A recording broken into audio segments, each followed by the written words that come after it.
La celebración en el mundo prehispánico.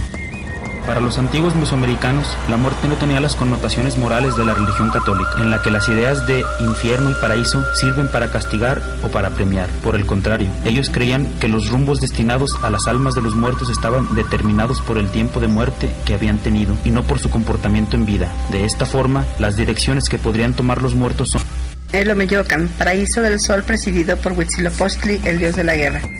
A este lugar llegaban solo los muertos en combate, los cautivos que se sacrificaban y las mujeres que morían en el parto.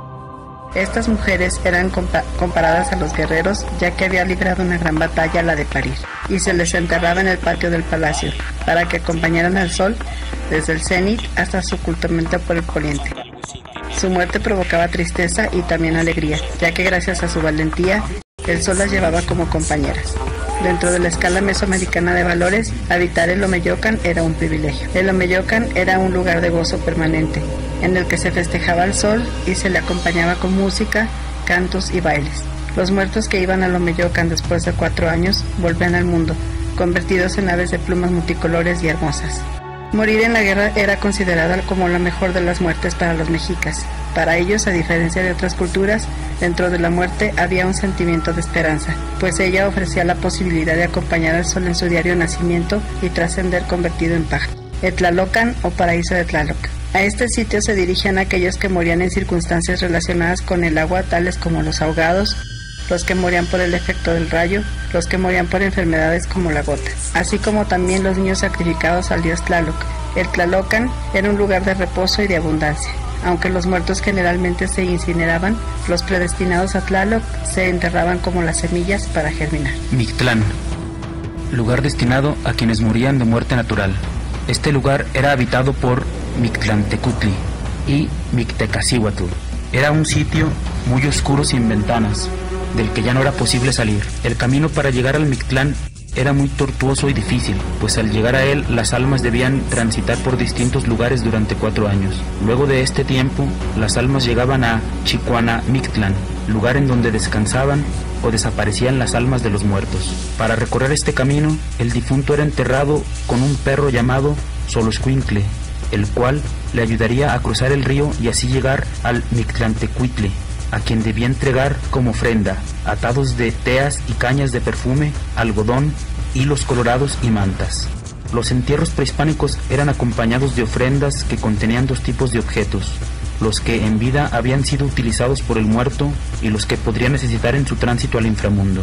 De esta forma, era muy variada la elaboración de objetos funerarios, instrumentos musicales de barro, sonajas en forma de calaveras, esculturas que representaban los dioses mortuorios, cráneos de diversos materiales como la piedra, el jade, el cristal, además de braseros, incensarios y urnas. Las fechas en honor a los muertos eran tan importantes que les dedicaban 2 meses completos. Durante el mes llamado Tlaxochimaco se llevaba a cabo la celebración denominada Micahuitontli, o fiesta de los muertitos, alrededor del 16 de julio. Esta fecha iniciaba cuando se cortaba en el bosque un árbol llamado Xocotl, al cual se le quitaba la corteza y se le ponían flores para adornarlo. En esta celebración participaban todos y se le hacían ofrendas al árbol durante 20 días. En el 10º mes del calendario se celebraba al Hueymicacihuatl, o fiesta de los muertos grandes. Esta celebración se llevaba a cabo alrededor del 5 de agosto, cuando decían que caía el Xocotl. En esta fiesta se realizaban procesiones que concluían con rondas en torno al árbol. Se acostumbraba a realizar sacrificios de personas y se hacían grandes comidas. Después ponían una figura de bledo en la punta del árbol y danzaban, vestidos con plumas preciosas y cascabeles. Al finalizar la fiesta, los jóvenes subían al árbol para quitar la figura. Se derribaba el Xocotl y terminaba la celebración.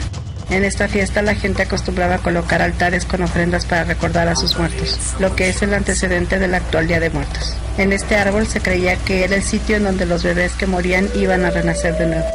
Desde antes de la llegada de los españoles, antes de que la religión católica fuera impuesta en Mesoamérica, muchas de las culturas prehispánicas tenían la creencia de una vida después de la muerte. Por ejemplo, de acuerdo a Luis Ramos en su libro Las culturas clásicas prehispánicas en la cultura maya, cuando una persona moría, su alma iba al inframundo, conocido por ellos como Xibalbá. Transformación del ritual. Cuando llegaron a América los españoles en el siglo XVI, trajeron sus propias celebraciones del Día de los Muertos de raíces cristianas y europeas. donde se recordaba a los muertos en el Día de Todos los Santos. Al convertir a los nativos del Nuevo Mundo, se dio lugar al sincretismo que mezcló las tradiciones europeas y prehispánicas, haciendo coincidir las festividades, creando así el actual altar de muertos. La representación de los tradicionales altares de muertos ha cambiado a través de los siglos desde la introducción católica en el México prehispánico. Se han incluido elementos simbólicos que no pertenecen a las culturas mesoamericanas, como imágenes religiosas católicas, tales como los rosarios, crucifijos e íconos sacros. La estipulación de la festividad religiosa de Todos los Santos se conjuga con el Día de los Muertos. En tiempos de la conquista de México se intentó convertir al catolicismo a los pobladores de Mesoamérica. La tradición se resistió a morir y poco a poco se fueron incluyendo elementos de las culturas europeas y prehispánicas. Los altares son, al igual que las ofrendas, muestras de cariño hacia los muertos. La construcción y representación del altar de muertos varía según la idiosincrasia y los elementos disponibles en una determinada región, así como la cosmovisión de las diferentes culturas y etnias. Los niveles del altar de muertos representan regularmente el mundo material y el inmaterial, y los 4 elementos en cada uno de los niveles se colocan diferentes objetos simbólicos para la cultura, religión o la persona a la que se dedica el altar. Altares de 2 niveles. Son una representación de la división entre el cielo y la tierra. Se colocan frutos ya que son representación de las bondades de la tierra y del cielo como la lluvia. Altares de 3 niveles. Representan el cielo, la tierra y el inframundo. Debido a la introducción de ideologías de las religiones europeas, ha cambiado su significado a 2 posibles: la tierra, el purgatorio o el reino de los cielos, o bien los elementos de la Santísima Trinidad según la tradición católica. Altares de 7 niveles. Son el tipo de altar más convencional, representan los 7 niveles que deben atravesar el alma para poder llegar al descanso o paz. Según la práctica otomí, los 7 escalones representan los 7 pecados capitales. Se asocia el número 7 con el número de destinos que según la cultura azteca existían para los diferentes tipos de muerte. En diferentes culturas, particularmente en la azteca, se creía que existía un proceso para nacer y otro para morir. Así, cuando el alma abandona el cuerpo físico, debía pasar por 7 pruebas para alcanzar el Mictlán, en donde ya podían descansar en la eternidad. El dios azteca Xolotl era el encargado de encaminar las almas en el camino. Elementos del altar de muerte. Aromas. En su forma más tradicional, se incluyen diversos elementos aromáticos que simbolizan la purificación del alma, así como diversas especies de hierbas de olor, las cuales también representan los frutos de la tierra. Su origen simbólico se concentra en el aroma embelesante, capaz de guiar o atraer a los difuntos a su olor, como el laurel, tomillo, mejorana, romero y manzanilla, que se ponen a hervir en una olla tapada con una penca de nopal perforada. La infusión de estas hierbas producirá un olor atractivo que se colará a través de las perforaciones del nopal y guiará a las almas a la tierra. La resina del copal es un elemento frecuente también, ya que reproduce un aroma distintivo. En este tienen diferentes significados dependiendo de cada cultura. En algunas culturas solía utilizarse en rituales de atracción de la lluvia y ceremonias de purificación del alma de los vivos. De ahí su relación en la utilización en el Día de Muertos. El incienso es un elemento menos frecuente en los altares, por ser de origen oriental, aunque también se le atribuye la propiedad de guiar o atraer a los muertos, al igual que las infusiones de hierbas de olor. Representación del fuego. Como representación del elemento fuego, suelen añadirse velas, veladoras y cirios, por su fácil manejo y su relación con los símbolos religiosos. En su versión menos frecuente pueden añadirse antorchas y fogatas controladas que representan la guía para el alma e incluso la luz del camino de vuelta al mundo de los muertos. Se colocan 4 cirios para representar la cruz y los 4 puntos cardinales. Arco. Se coloca arriba del último piso un arco hecho de carrizo, palmilla o flores que simbolizan ser la puerta de entrada al mundo de los muertos, el 8º nivel que se debe seguir para llegar al Mictlán. Frecuentemente se decora con flores de cempasúchil y puede contener otro tipo de ofrendas como frutos y golosinas. Papel picado. Los aztecas utilizaban el papel en esta celebración para representar el viento, debido a su maleabilidad, aunque se utilizaba originalmente papel amate, hecho de corteza de árbol. En ello se pintaban diferentes deidades y se hacían atuendos. Lo teñían también de diferentes colores disponibles para la época. El color amarillo y el color morado, así como las cadenas de papel picado, representan la dualidad entre la vida y la muerte. Representación de la tierra. Se incluyen diversas semillas y frutos, especias y otras bondades de la naturaleza. Las semillas, como el maíz y el cacao, se utilizaban para trazar patrones en el suelo. En la actualidad se utiliza el acerrín pintado de diferentes colores. En una idea moderna, la representación de la tierra se relaciona con el principio de la ideología cristiana. Polvo eres y en polvo te convertirás. Flores. Las flores fungen como ornato en todo el altar y el sepulcro. La flor de cempasúchil, la nube y el amaranto o moco de pavo son las especies más utilizadas para el adorno del altar. Comida. La comida, según la tradición, debe ser del agrado del fallecido. Debido a la dieta del mexicano promedio, es frecuente ver la cocina criolla y la nacional mezclada y presente en muchos altares. Se deben incluir diferentes frutos de temporada, como la calabaza, el tejocote, la jícama, la naranja y por supuesto alimentos hechos de maíz. El pan de muerto es un tipo de pan dulce que se coloca como ofrenda hacia los muertos. Este tiene un par de tiras sobre la corteza que representan un par de huesos y desciende del pan hecho de harina de maíz hecho por las civilizaciones del México antiguo. Representación del agua. El agua tiene múltiples significados, el principal para calmar la sed del espíritu. Además se colocan diferentes objetos de tocador y aseo personal para el difunto. Los mayas creían que los cenotes eran una puerta de entrada al inframundo. Objetos personales. En los altares se utilizaban prendas de vestir del ya fallecido, objetos representativos del oficio al que se dedicaba o sus objetos preferidos. En el caso de los menores, suele colocárseles juguetes y dulces. Calaveras.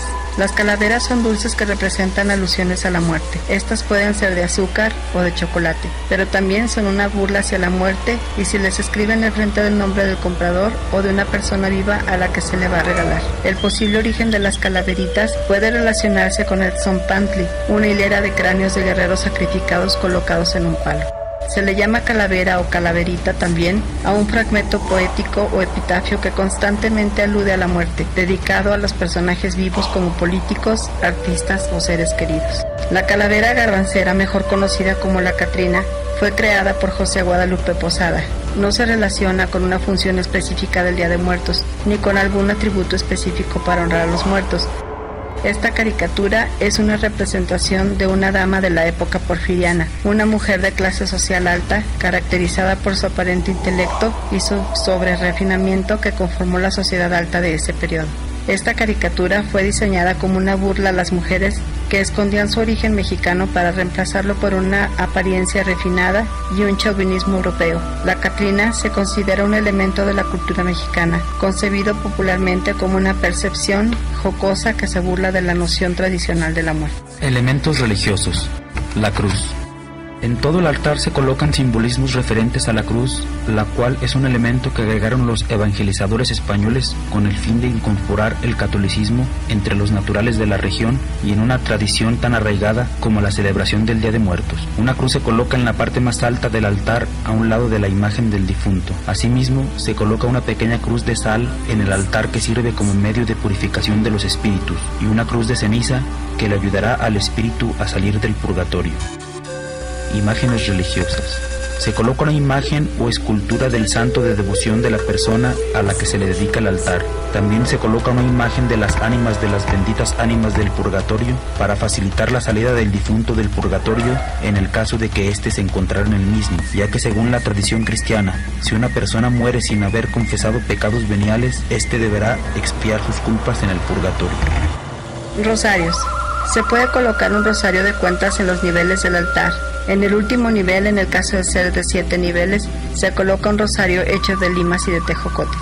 En Zacatecas se acostumbra a consumir el pan de muerto y muchas familias visitan las tumbas de sus seres queridos dejando en ellas arreglos florales, principalmente elaborados con la flor de cempasúchil. También existe una suerte de mezcla entre la celebración del Día de Muertos y la del Halloween estadounidense, en donde por la noche los niños salen con disfraces alusivos al Día de Muertos y a personajes de ultratumba, tocando de puerta en puerta pidiendo el muerto. A través de pequeñas rimas cantadas, el muerto pide camote, si no se le cae el bigote y la viuda pide una ayuda para su pobre criatura.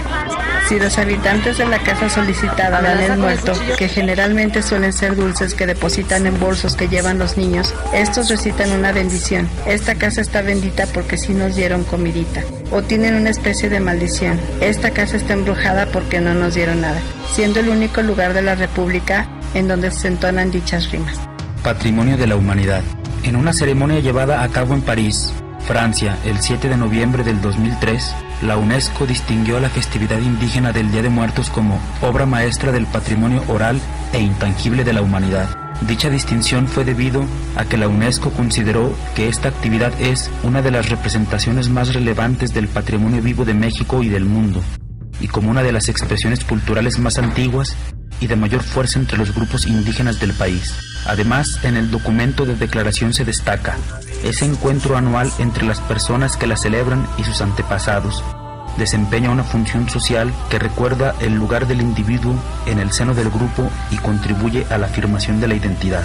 Además de, aunque la tradición no está formalmente amenazada, su dimensión estética y cultural debe preservarse del creciente número de expresiones no indígenas y de carácter comercial que tienden a afectar su contenido inmaterial.